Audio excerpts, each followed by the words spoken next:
This is Michelangelo. He is generally regarded as one of the finest sculptors in the Western tradition. Some would say greatest, and he is a Renaissance sculptor, architect, and painter.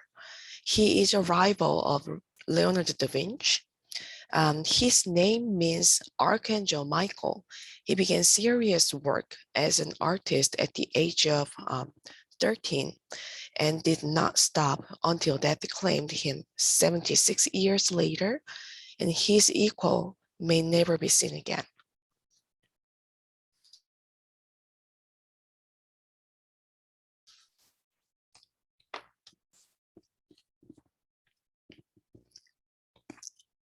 I'm sorry for my voice. My voice is not clear to listen to you because I have a, flu. Sorry about that.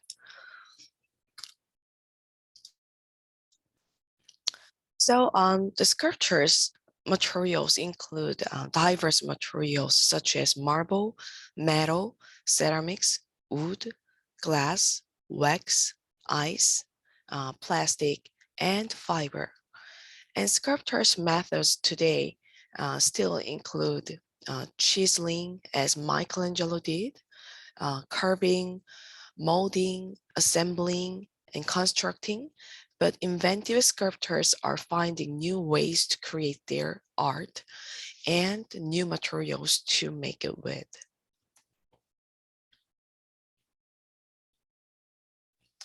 So there are two basic types for displaying sculptures. First style is freestanding sculpture, which is three-dimensional approach, and the other style is relief sculpture, which is specifically designed for viewing from one side. So let's see one by one. This is the freestanding style sculpture. So although some freestanding sculpture is not intended, most freestanding sculptures display for showing every viewpoint, just like this sculpture. This is a powerful and beautiful sculpture by Gian Bologna, who is a Flemish artist working in Florence, Italy, designed the Rape of a Sabine at the request of Florence ruler Francisco de Medici. The sculptor forms a kind of spiral that draws the viewer around to view its many changing planes. With each step, the viewer can discover unexpected details as the surfaces spiral upward. It recreates an ancient story about the foundation of Rome. Most of the early founders of Rome were male. For the city to grow, the Romans needed wives.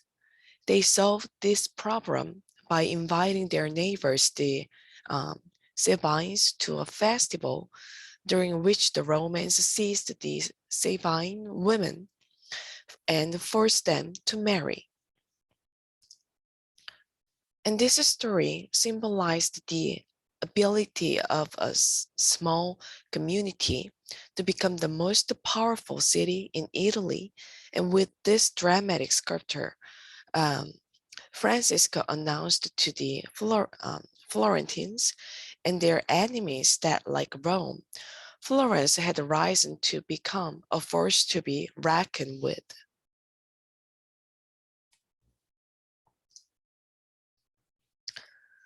And now let's see relief type of sculpture. So there are two ways of relief in sculpture. One is bas relief and the other one is high relief. In bas relief, as you can see, it means low in French. The sculptor's marks are shallow. And an example of this kind of sculpted surface was found in the North Palace of the Assyrian king Ashurbanipal in the ancient city of Nineveh in Mesopotamia, where it is currently placed in Iraq. In high relief, the right one, The British sculptor Susan Durant chose to incise the surface more deeply for the figures close to the viewer.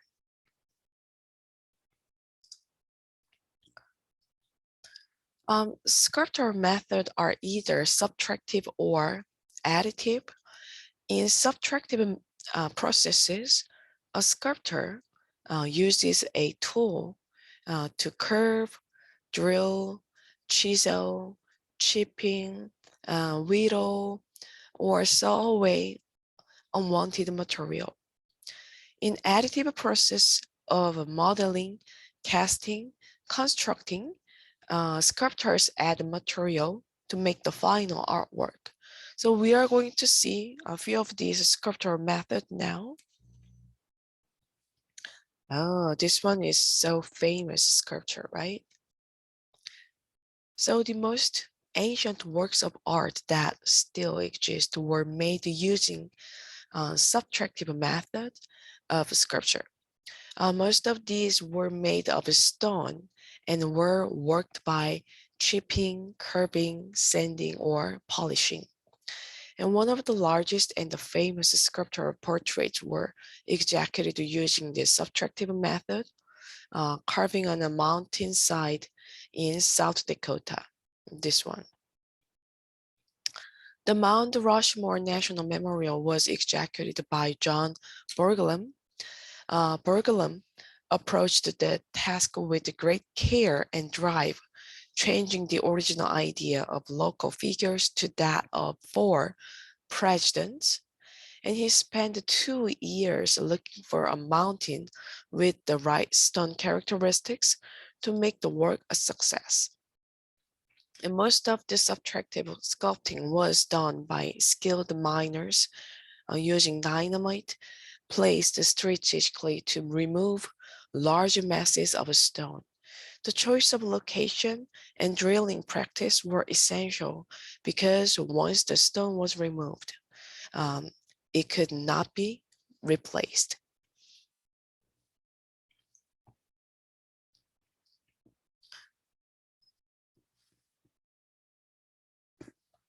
And modeling in clay and wax is an additive method.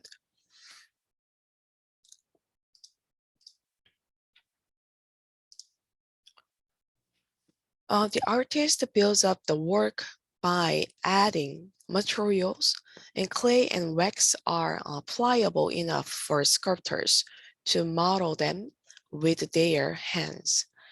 Large sculptures such as this ancient coffin sculpture are built from multiple pieces fired individually. So we can see here assemblage line in the middle of the sculpture, and 4 separated baked clay pieces make up this coffin sculpture.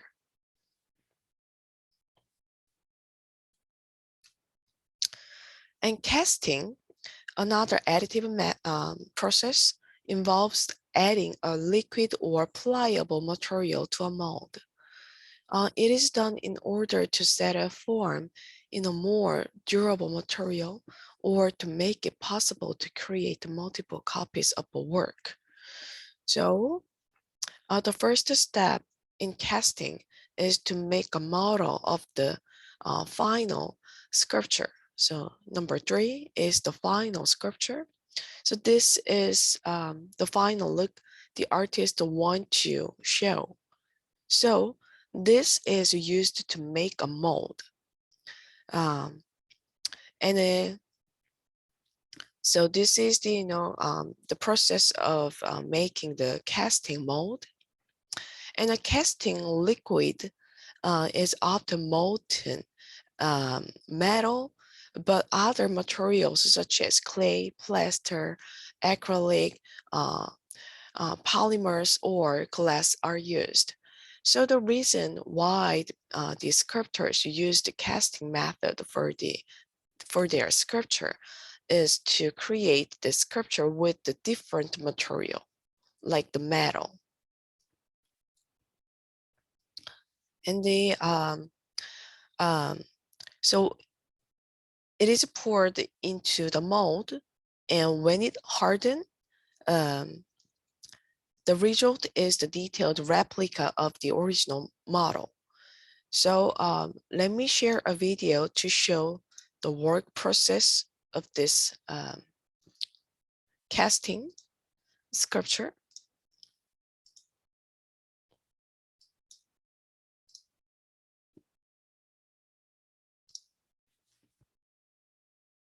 That was made from observation with a model, and I was trying to work in a very similar fashion to the way Rodin might have worked, or perhaps Matisse might have worked, into two sections. In this case, I'll be making it. So he just created the final look of the sculpture by the adding the clay, and then he's using the casting method to make this sculpture with the different material. Two-piece plaster mold, dividing the sculpture into a front half and a back half. Next, we have to mix some plaster, and to make plaster, we add the gypsum powder to water, roughly at a ratio of 1 to 1, but the best way to mix plaster is to use your eyes and to add powder to water until it just barely sits on the surface of the water. And then you simply stir the lumps out of the plaster so it's a nice smooth consistency.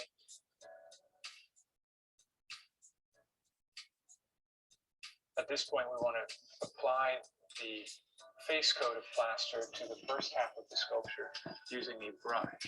We want to use a brush here to make sure that the plaster gets down into every little nook and cranny of the clay, and it wants to be a nice thin consistency so that any air bubbles can escape from the plaster.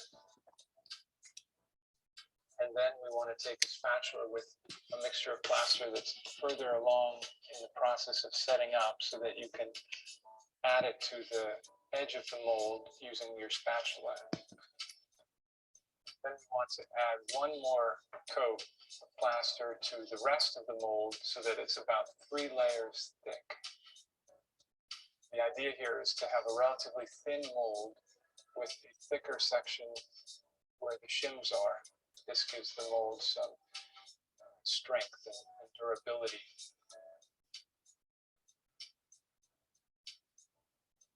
At this point, you can remove the shims, sliding them out carefully so that you don't affect the original clay sculpture. You want to carve out some registration holes with a sharp tool, a knife or a chisel, so that the two halves of the mold will lock into place nicely when they're put back together.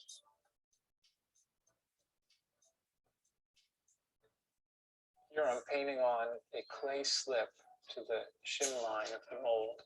This clay slip is just diluted clay, or clay that's been mixed with water.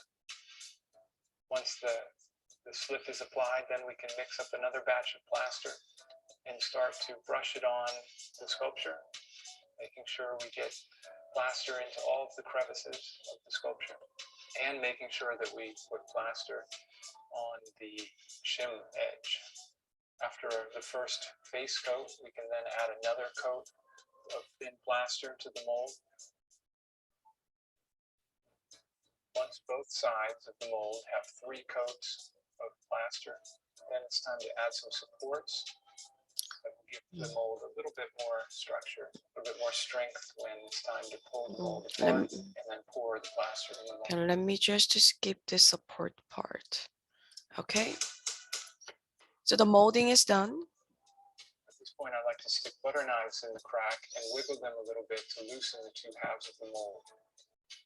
The type of mold we're making here is the waste mold, which means not only is the mold wasted after one cast, but also the sculpture is often wasted. In the process of pulling apart this mold, you can see here that my sculpture is essentially tearing into 2 halves. But this is okay if we've made a good mold, because the sculpture is captured in the mold in the negative. Once you've cleaned out as much of the clay as you can, you want to then soak the sculpture in water. Once you've soaked the mold, you want to then pour some Murphy's oil soap into the mold, and then using a large brush, you want to swirl the brush around, creating a froth that covers the whole surface of the mold. You want to soap each half of the mold 3 times, rinsing the mold in between each application of the soap. So by applying this soap, when he take off this mold from the sculpture, it's easy, and so he can just remove the mold easily. And this will assure that the plaster mold will fall off of the plaster cast very easily.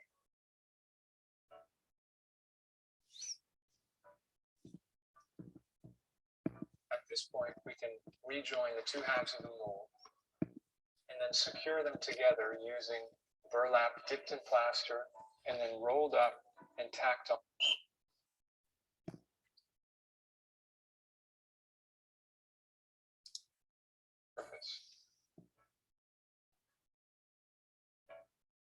So Now we want to seal the seam all the way around. let me just skip this part. And now he's gonna pour the plaster It's best to pour into the enough mold. plaster to fill only about 1/3 of the mold, and then slosh it around to make sure that the plaster gets into all of the crevices of the mold. Then we can add more plaster, filling the mold almost all the way to the top. Shaking the mold is a way to make sure that air bubbles can escape from the plaster. Once you feel like you've got most of the air bubbles out, then you can tap it with a hammer, again trying to get out as many of the air bubbles that would be on the surface of the cast as possible. At this point, it's best to wait at least an hour to make sure that the poured plaster is sufficiently set inside the mold. Then we can begin to remove the supports, including the supports that hold the 2 halves of the mold together, and also chiseling away the seam of plaster that was covering the crack of the 2 halves.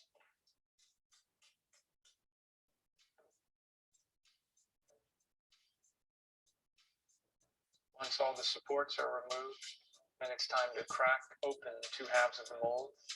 Again, I start at the top of the mold, and I tap lightly at first, trying to open that small seam again. So he's cracking all the molds, and then A smaller tool to pull out some small pieces of the sticks up along the shim line. Assuming the mold is made properly, in the end, one should have a perfect replica of the clay sculpture. The only difference, obviously, is that the final sculpture is in it looks like plaster this. rather than clay. All right. That's the casting sculpture work process.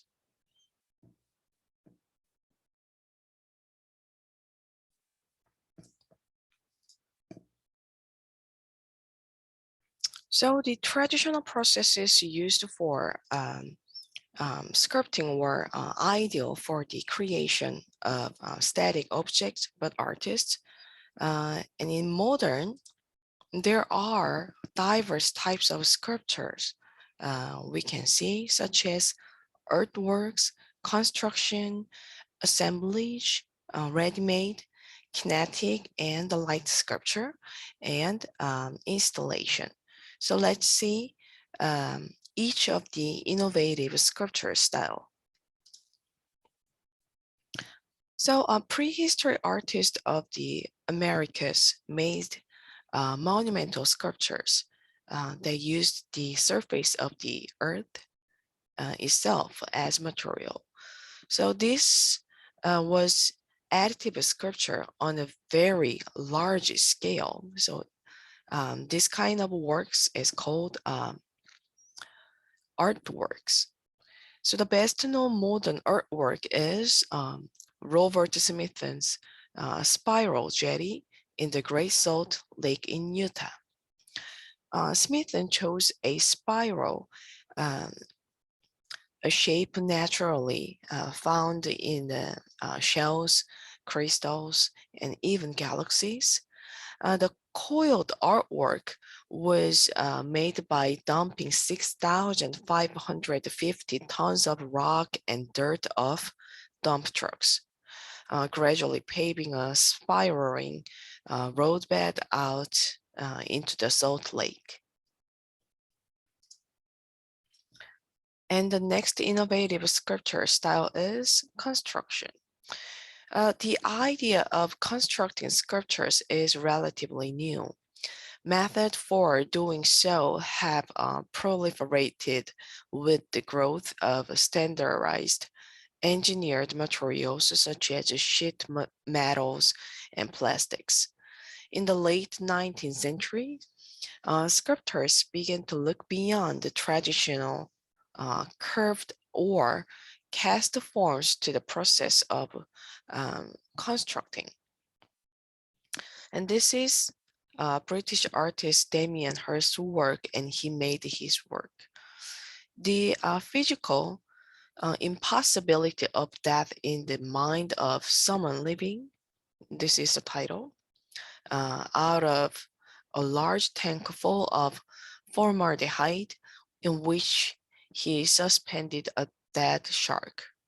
Of course, not every part of his work was constructed. Hirst had the shark caught by fishermen, and the entire work resembles a dissection specimen in a biology class. And Hirst is known for creating his sculptures from unusual objects that contrast life and death. And the next new sculpture type is assemblage.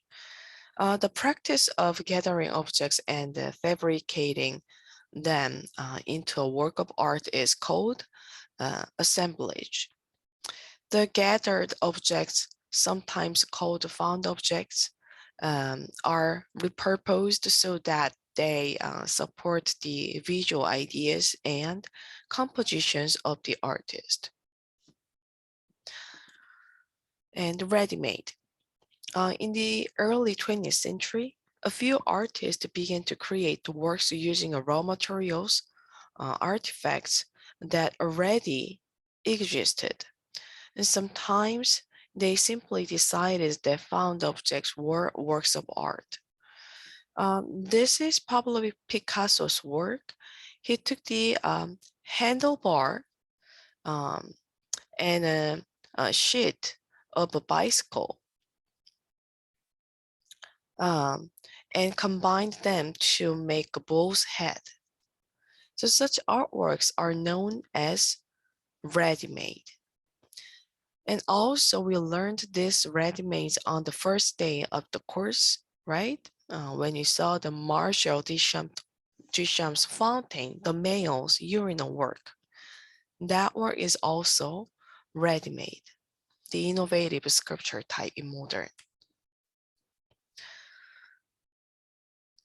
And the technological advances in our society have created more opportunities for creativity. And sculptors who worked with movement and light express their ideas in ways that would not have been possible just a century or two before. And these moving and lighted sculptural works, similarly to those of the constructivists, rely on mechanical engineering as well as the creative input of the artist. In sculpture, that moves is called kinetic sculpture. Oops. And the last one, the last innovative sculpture style is installation. So modern artists have explored many ways of expanding the range of sculpture as a medium. And installation sculpture involves the construction of a space or the assembly of objects to create an environment. So we are encouraged to experience the work physically, just like this, people, using all our sense, perhaps entering the work itself. So there are all new types of sculpture methods. Now we recognize there are lots of sculptures in diverse ways around us. So I hope you understand the flow of the sculpture in art through this chapter. And we have a discussion topic related to this chapter, which is very simple. So everyone, after this meeting, I want you to go to week 7 and go find the week 7-1 discussion. And here's the topic. What is the difference between a sculpture and an installation? As a viewer, which one do you prefer and why? So please answer this question by tonight, and then by tomorrow, please reply to your peers, at least 2 or more, to get full participation point. Give me 1 second, everyone. And also, like I said, next Thursday, you're gonna take the midterm. And then next Tuesday, we're gonna review all the chapters for the midterm, and then I will give you lots of hint for the midterm. So please do not miss the midterm review day. That's next Tuesday. And then I've posted your participation grade by week 5th. And then the assignment 1. So please check your grade. And then if you have any question, please send me an email about your grade. All right, so if you don't have any other questions, you can leave now. Have a wonderful day. You too, Professor. Have a great day. Bye, Professor, please can I Professor. talk to you Bye. after See you on class? Thursday. Bye. Professor, please can I talk to you after class? Yes. Okay. Bye. Bye, everyone.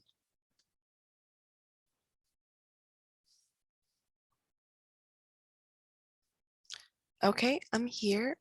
Okay, Professor, this is Yejide. I'm the lady that sent you her. But please give me 1 second.